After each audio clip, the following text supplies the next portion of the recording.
not my beautiful house. And you may tell yourself, this is not my beautiful wife.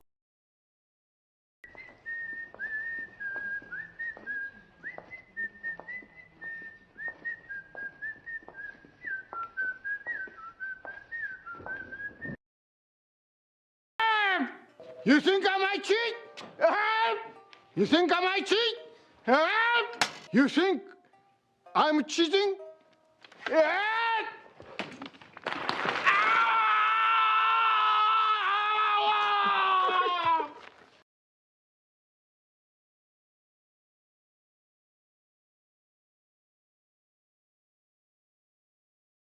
Everywhere. They all know my Gary. name. What? Nobody likes us. Nobody. Why are you messing with the fantasy? We know about the reality. Don't ruin the fantasy, okay? The perpetrators, because in 40 years of doing this, I've never met a perpetrator that wanted to repent or stop or do anything. They hardcore, satanically oriented. We're talking eyes wide shut kind of people that have the network, the rings, the physical secrecy, the supernatural secrecy, have all the backing intertwined, and all the stuff we can talk about government and so. As we're saying this is today. I have had just one day ago, the FBI showed up here at my house. Doug, federal officers came to my home, and they wanted an interview about some of the things we're saying, some of the things we're doing, and it was all good. It was fine, but this is part of the overall picture. When we talk satanic ritual abuse, I'm telling stats like 150 million worldwide. I'm telling you that after 40 years of, we've been to Germany and France and Poland and Geneva, Switzerland and in Scotland. So out of all of this and dealing with all the victims and dealing with the perpetrators, we need to go after them. Two things. We need to make sure that we can go after them, but we need to pray and seek the greatest exposure of the perpetrators than ever before, because again, they don't stop and they've increased. We could talk about the abortion issues, which I hate. We could talk about the drug scourge here, killing 80,000 Americans a year, and I hate that.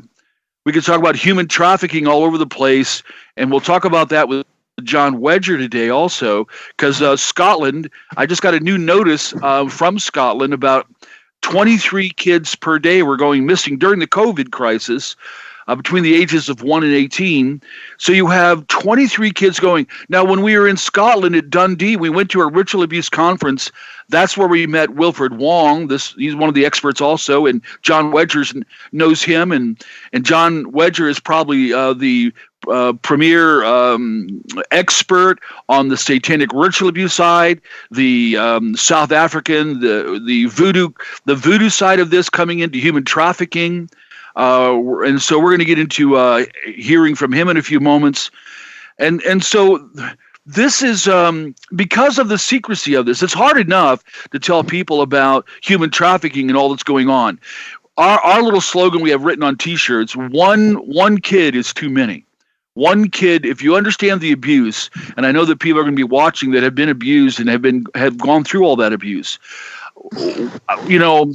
it keeps me up at nights at times. Last night, I received a phone call from somebody we worked with 20 years ago. In some of the most severe abuse, the most sophisticated side of satanic ritual abuse, MK Ultra, Monarch, all of that stuff, the real stuff. See, there is fabrication, there is disinformation. There's a lot of people running around, but Doug, there's when we began to investigate it in 1980 and go after it to say, is this real?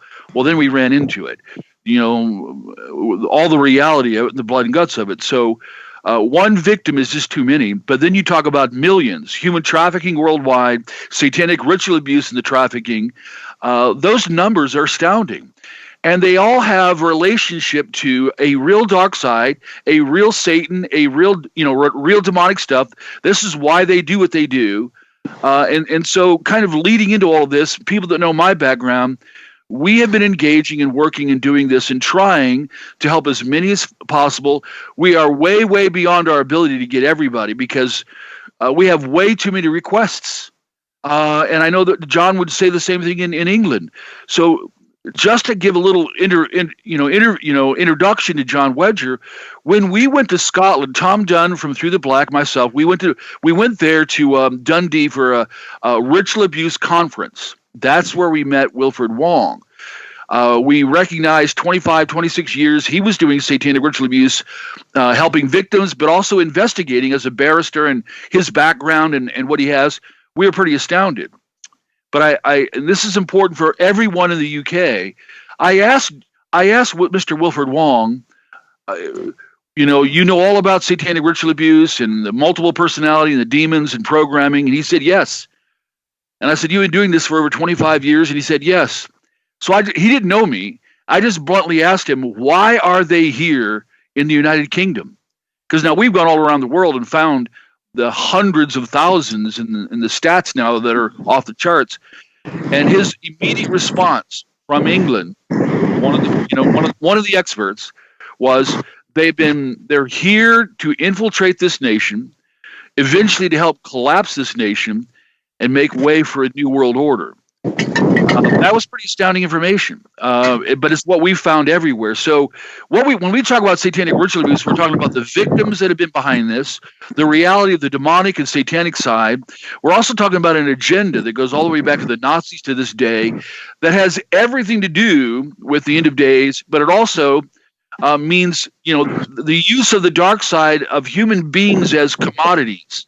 Just like human trafficking. It's all about commodities. If there was no money to be made, basically, among human traffickers, other than just their perverted, indulgences or whatever, there wouldn't be a whole lot. But it's about, hundreds of millions, billions worldwide when it comes to human trafficking, the ritual abuse things. And we need to have the greatest exposure ever. So that's one of the things I'm going to leave with the audience today. We need to pray that the greatest exposure, explicit exposure, factual exposure, than anything that's ever been. See, I know that it's out there. There's videos, there's flash drives, there's information, there's locations. I took Doug to some locations. We know that there's broader information that is beyond smoking gun that needs to come out, and it will happen by massive prayer and many people going after it, and by the hand of God to just rip open that underground. And that needs to happen for the sake of the victims, for the reality of this whole dark underworld. And then we need to see tens of thousands of believers become very powerful and become believers who will go after this and help out and work with the victims and so forth. So having said all that, and having said that we're engaging more SRAs than ever, and it's way beyond our ability to reach everybody. So we're going to continue to train and recruit and do what we can in our side of things. But I'm so glad to talk about United Kingdom, London. We flew into Edinburgh. We were driven up to Dundee, and of course we flew out of Heathrow in London. But we found out about John Wedger through Wilfred Wong, and we began to look at some of the videos and looked at John Wedger Foundation. And you got to look that up. So we now have somebody who's a major law enforcement, individual out of London and out of England, who has massive years as far as background to all this, engaging all this. I'm glad to report that John Wedger is a strong believer, knows about spiritual warfare, knows the reality of all the ritual side of this. From the sheer satanic side, the whole pedophile, behind the scenes system that's throughout United Kingdom, the reason why they want to keep it hush hush over there. So I'm not going to say anything more than that, other than to introduce John Wedger from the United Kingdom, a good brother. I can't wait. We've had a couple of rough days, been subject to quite a few death threats. So we've had a very up and down couple of days. I think that's all due to the solstice occurring. But earlier on, my car was taken off the road because it it nearly crashed. It was very, very unsafe. So I'm walking back from the scrapyard now. That's why I'm walking and I'm not at home. So this is all about a spiritual warfare, without a doubt. I'm a friend of Jesus Christ, and for me, the only way to combat this is through Jesus. And I've seen testimony to that. My career, I'm served 25 years with the Metropolitan Police. I was a detective, and I gained prominence on the international sort of media circuit for my role as a whistleblower. Now, I specialised in what's called child sexual abuse investigations. Sorry to blow my nose. From very early on in my investigations, I was silenced. I've been silenced three major times for my efforts to expose cover-ups involving paedophilia. The first time was to do with sex offenders escaping capture and escaping what they call registry, because we've got the Sex Offenders Registry Act here, in which sex offenders, upon conviction, release from prison or a caution for a sexual offence, have to sign on a register, and they have to tell the police authority, because UK, we've just got one police, so we've got a police service, but it's split up into boroughs, a bit like counties, and I think we've got about 50 within the UK, and we all come under common law. We haven't got a federal police force. We've got a national crime agency, which deals with inter-county sort of crime, but on the whole, it's done on a local level. And see, what happened is these people, when they were required to sign on this register, they were just going missing. No one knew where they went, and it turned out they were living on boats. Now, we've got a canal network in the UK. You know, we're an ancient land, and the communication network here was one of the first in the world. I think it was the first in the world, modern world anyway, without going back to ancient times. And we've got this canal network, and it was for trade, but now it's come for leisure and accommodation. And you can live on these boats. They've been converted into homes, and you can move up and down the UK with impunity without being caught. Now, there is relevance to SRA. I will get to it. It's all intertwined. Now, what happened was these sex offenders were going missing. No one knew where they were. And I got information that they were living on these boats. And I was asked if I would go out and track them down. And they said, we know of 2 within London. Now, London is unique in policing in as much as the other county forces within the UK, they cover huge square mileage. Sorry about that. Can you hear me okay? It's just there was an incoming call. I had to cancel it. They cover a huge square mileage, whereas London is broke up into 25 different individual policing districts, but they all come under one jurisdiction, which is like New Scotland Yard, as it were. And these canals and these rivers, they're so old that they form the boundaries between these different London boroughs. But what happens is people can live on a boat, and within 28 days, they have to go to the policing district where they reside and inform them of their presence.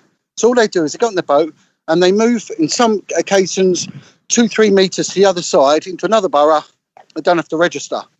So what was happening is you was getting these enclaves of paedophile communities on these canal river networks. And also children are attracted to boats. That these canals, these rivers are sparsely policed. And a lot of children, especially from care homes, residential care homes, are taken on respite care on these boating holidays where they encounter paedophiles. So I was asked to look into this, and they were told there's 2 within London living on boats. If I find another 2, that's brilliant. Well, within 1 month, I found 90. Now, this is where conspiracies of silence come in, because I was working at the time on a secondment to New Scotland Yard's paedophile unit, which I think was the first paedophile unit in the world. And I was dragged to one side by a very sort of seasoned detective who'd been on this unit since its inception and told, look, in all other aspects of policing, John, if you do well, you get promoted, you get put forward to good jobs, you get rewarded, you get commended. When you do that in the criminal field of paedophilia, you get in trouble. He said, you're getting too successful. He said, you need to wind it in. And he said, your name is getting mentioned in the corridors of Scotland Yard. Be very careful. Well, what was happening was names started cropping up. Names that were linked to Parliament. Names that were linked to decision-making with social services. With people linked to the police force. People high up linked to private schools. Their names are cropping up as paedophiles. Within a day, 2 days at most, I was dragged in by a senior officer and removed and told never to mention it again. And I was told that on 2 separate occasions that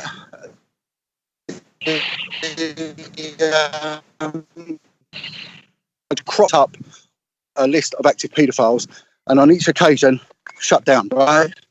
And I was thinking, oh, my God, it hit me a bit hard. And they said, you can't go near these politicians. It gets shut down. They take away your funding and everyone gets threatened. So disgusted was I. And I moved and I was dealing with street vice. I started dealing with old prostitution, right, as it was termed back then. And it's split in London between the boys and the girls. This was the street scene. I was yet to find this child's home scene, which was mind-blowing. So you'd have the boys would be put in central London and they would be paraded in a burger bar. And this had been going on since post-war. Young boys from care homes, young boys from 4 upwards into their teens, in the middle of the night, paraded in central London in an area called Piccadilly. And it was termed the meat rack. And paedophiles would come and pick these boys up and take them back for sex. There's been many accounts that are formed, been in books, been in documentaries, and all that of well-known politicians, senior members of the military that were involved in picking these kids. There's a drug deal going on behind me. And anyway, so I started working on this, going around and picking up these children and taking them to a place of safety. There was other areas where young girls from the ages of 9 to 14 were paraded up and down the street. And when the police come, they'd hide them in bushes.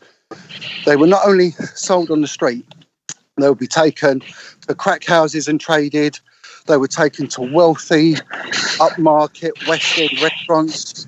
So on one scale, these kids were traded for maybe 10 rocks in the crack houses. On the upper end, they were traded for £200 an hour, and all in the same day.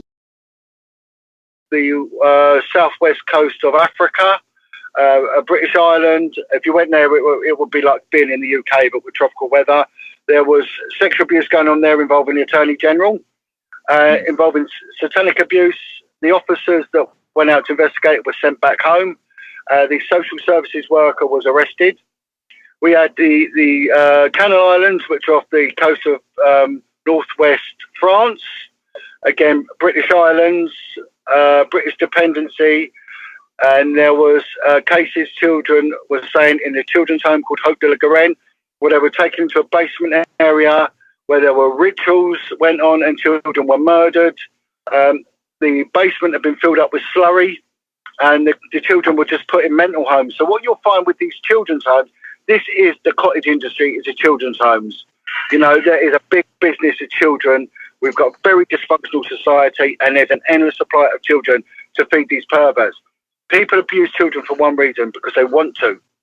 Satanic abuse is a bit more complex because it is a Satanist job to push demons into people, and they do it. They give the demons a home by raping these children and pushing it in. Now, these kids in Jersey, these islands, you can't run. You're stuck there. Another very brave officer called Lenny Harper came from Strathclyde Police, which was up by Glasgow. He got seconded out to the Channel Islands. And a bizarre situation in the Channel Islands. It's actually one of the fewest places on the world that has a feudal system, right? Which means the landowners have right of law. So the wealthy landowners, their children instantly become warranted police officers without any training. Very, very strange. But as well, you get a professional trained police force. They work together. They use the same comm system and they work at the same buildings. He said one of these, there's a name for them. They get given a special title.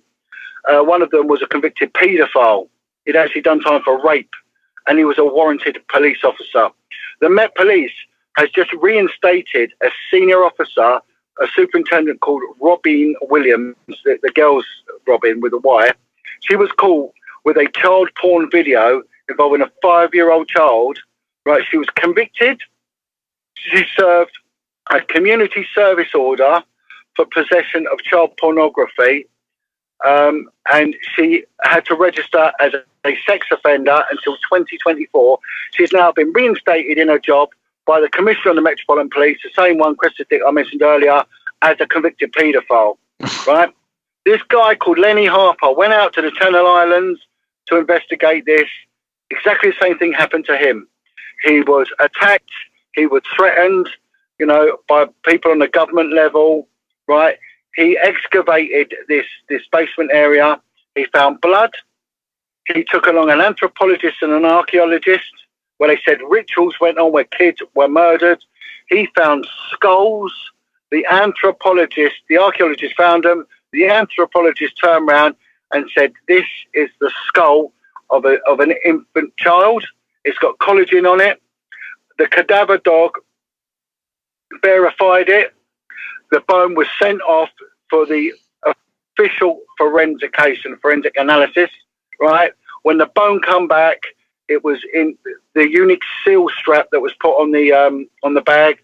So you'll never get another, like DNA, you'll never get another same. He said it was the same number, but a different manufacturer's seal had been put on the bag, and the result was it was coconut shell. Right? The investigation was shut down. They discredited him. He was removed off the island. But at the same time, this is how connected it is. The cadaver dog, they couldn't discredit it, right? Because it you know, it's irrefutable evidence, although, you know, it's a very strange premise of law, but that's its job. And it picked up that was human collagen, human bone, right? We're the only animal to have it. I think a pig might do as well, but it was not coconut shell. This dog was eventually discredited by a couple called Jerry and Kate McCann, who had a child called Madeleine McCann, who went missing. Right. There's a big case over here. There was links to the Prime Minister Gordon Brown. The Pope went out, and Kate McCann, discredited the cadaver dog because a cadaver dog put the finger on her and her husband for having a dead body, a corpse in their car. She managed to discredit that dog, and then that dog was discredited later on in Haute de la Garenne. This shows how interconnected it is. With our political scene, right? We've had, I think, the last 5 prime ministers have had political advisors who have had links to paedophilia. You know, one of them was a guy called Patrick Rock. I think he was Tony Blair's political advisor.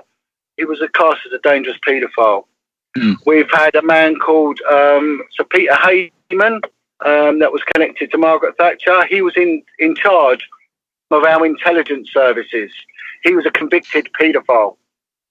We started seeing journalists who started reporting on satanic ritual abuse getting served with things called D notices, right? D notices shuts them up. No one, people go, there's a D notice served on them. They've got to shut their mouth. Well, what is a D notice? And I explain to people, D notice is a defence notice. It can only be used by the military intelligence services. It can only be used by the military intelligence services, which is MI5 and MI6. It was brought in during the First World War to stop spy talk, you know, to stop people talking. You know, they said loose lips sink ships. They served this military intelligence tool on journalists who report on satanic ritual abuse. We had our Home Secretary, Leon Britton, who was handed files by a politician called Geoffrey Dickens. Geoffrey Dickens was a politician in the Manchester area, in the Saddleworth area of northern England.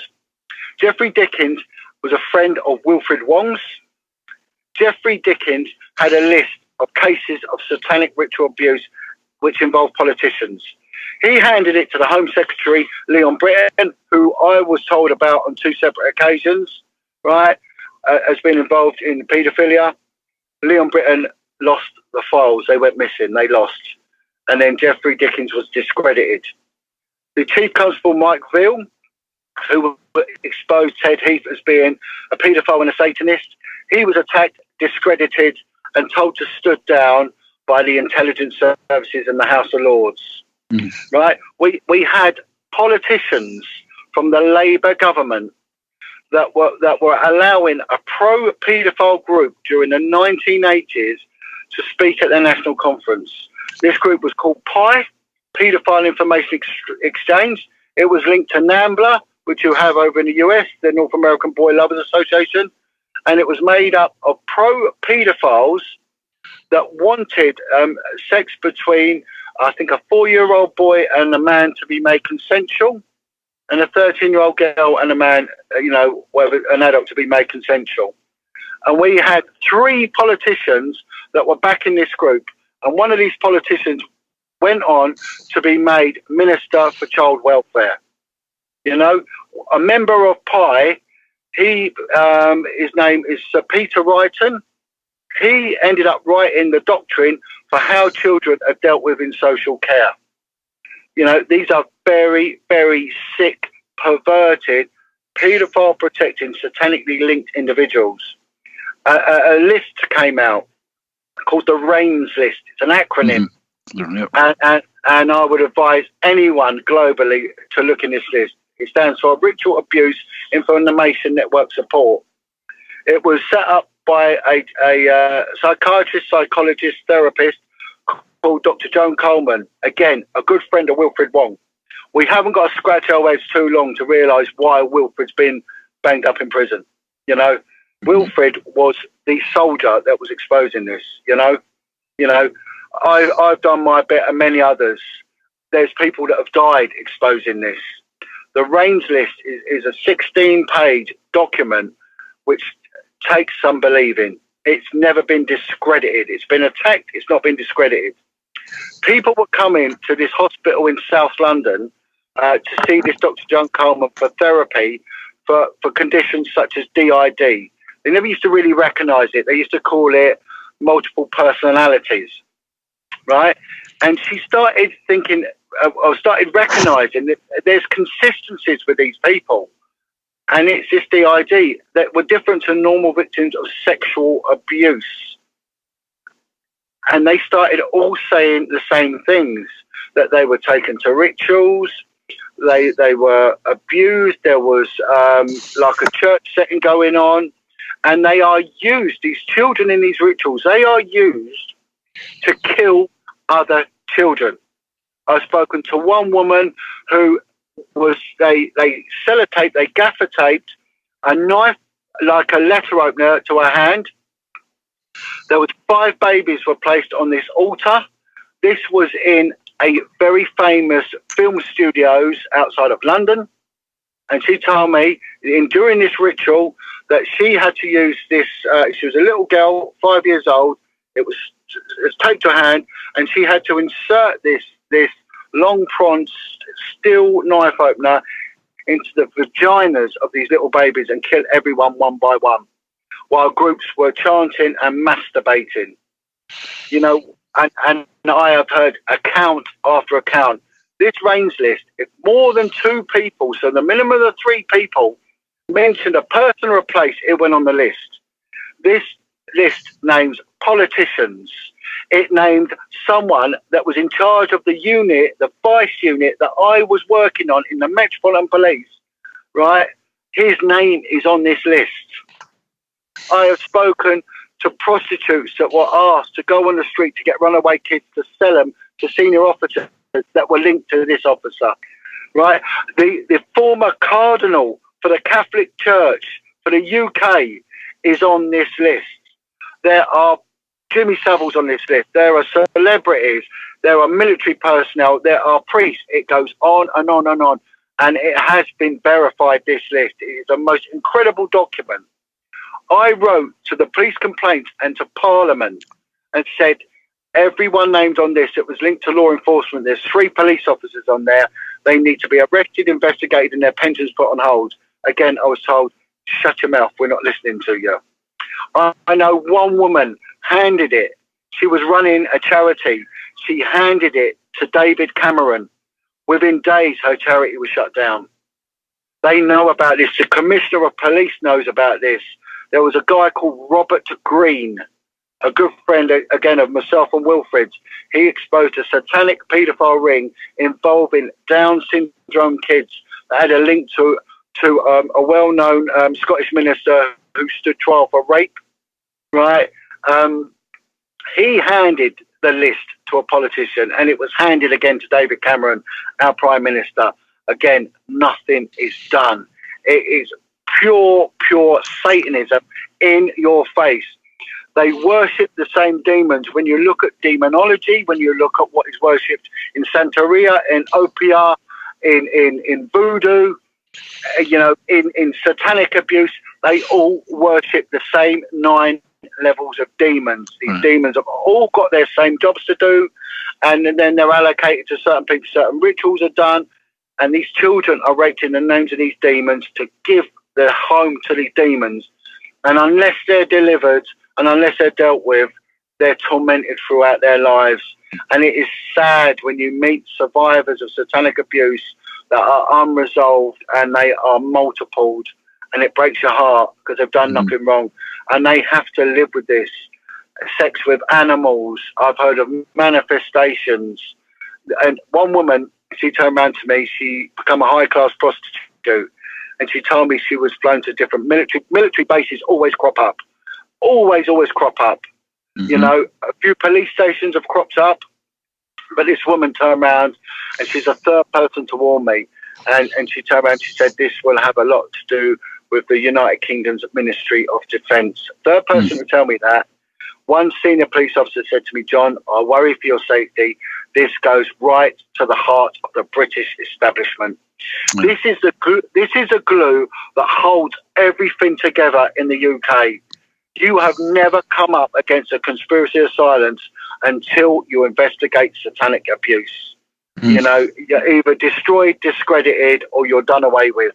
And it is a very real problem. And we ignore this at the peril of our next generation. John, tell us about the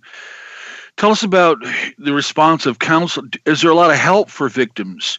Is there anybody helping? What does the church do? What's the response of the church? This is really interesting, Russ, because I'm a soldier for Jesus Christ, right? I go to a church. I'm the only non-African now. I love the way the black community pray because they're warriors. I was brought up a Catholic.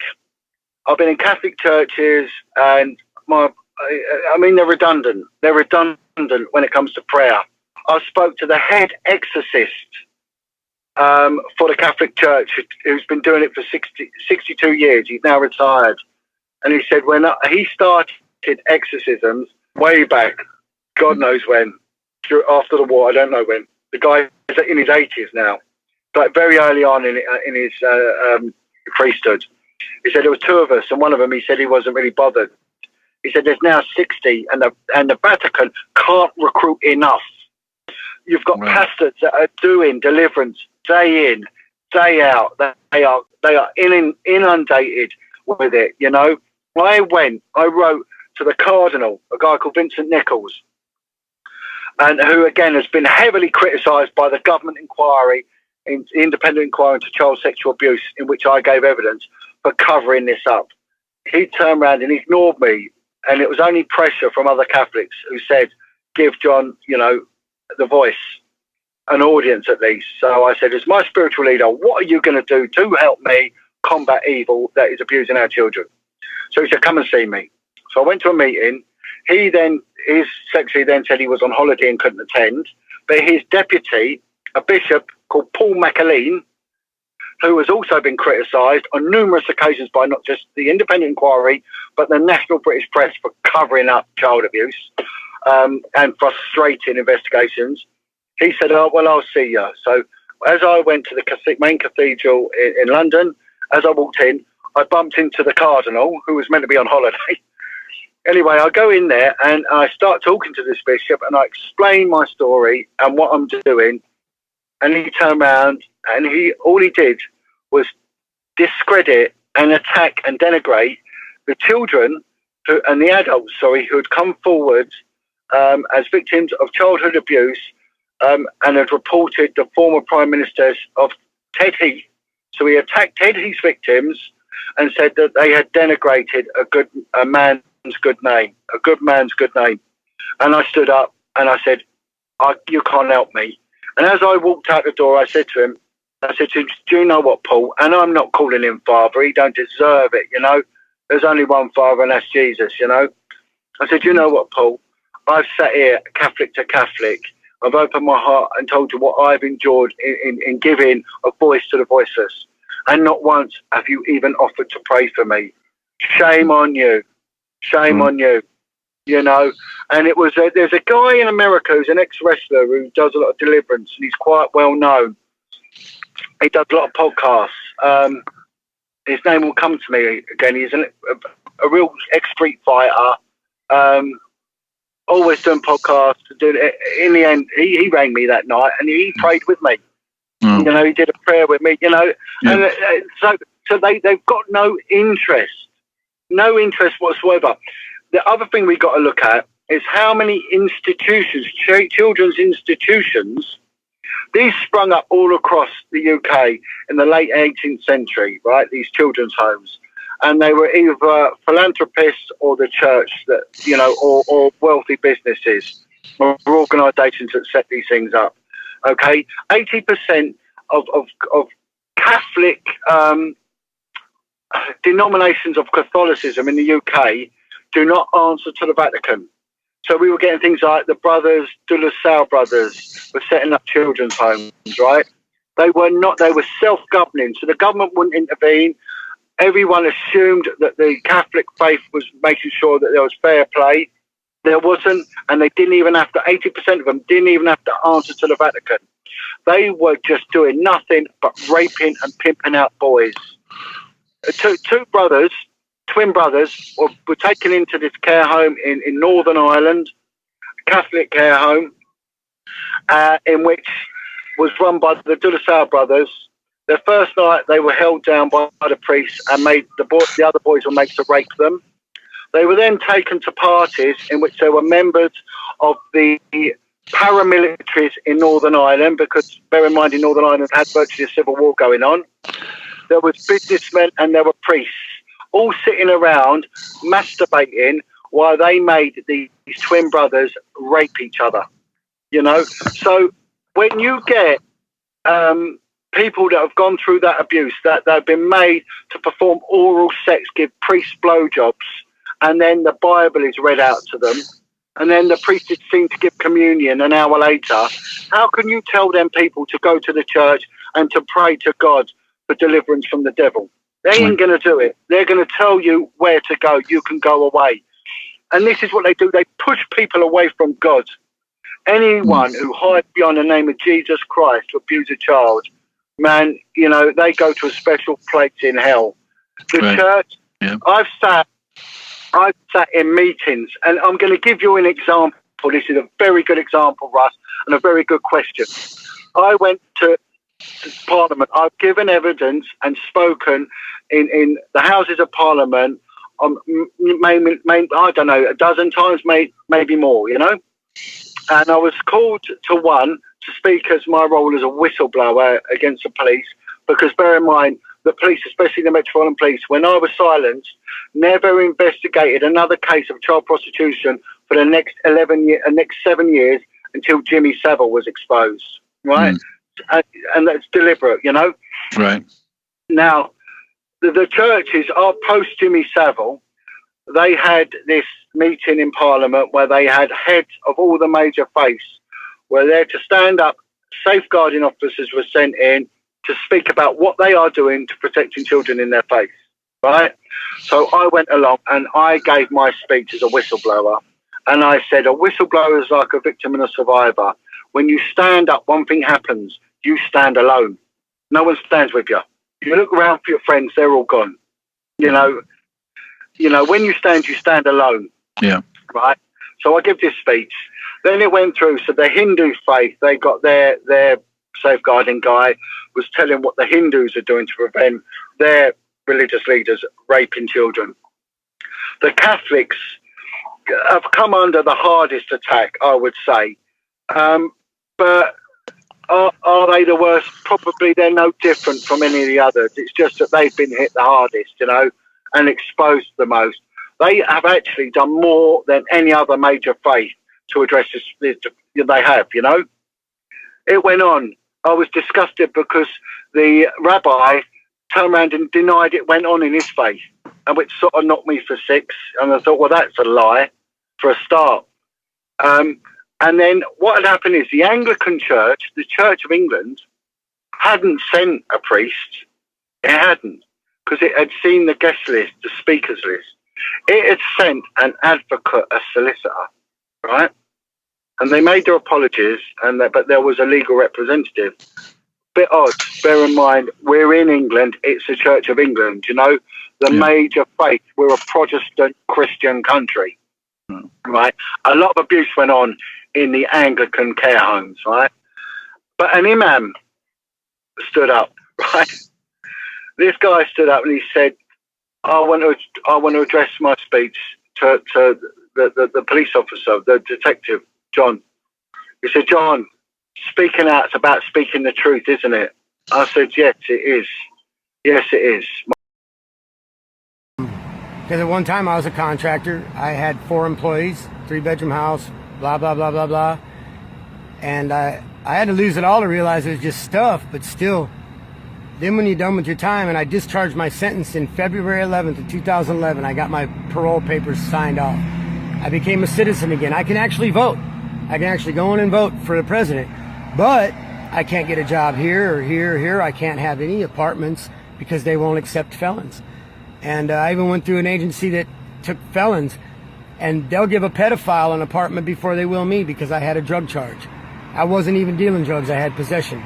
But anybody that has possession of drugs, they're worried about them selling drugs in their apartments, so they won't give them one. But this place would give a pedophile, somebody who raped a little baby or something, and give them an apartment, but they wouldn't let me have one because of my felony, because I had a drug felony.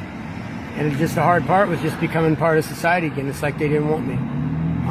They didn't want me to be part of their society anymore. So I just decided, fuck it. I'm going to sleep in a tent.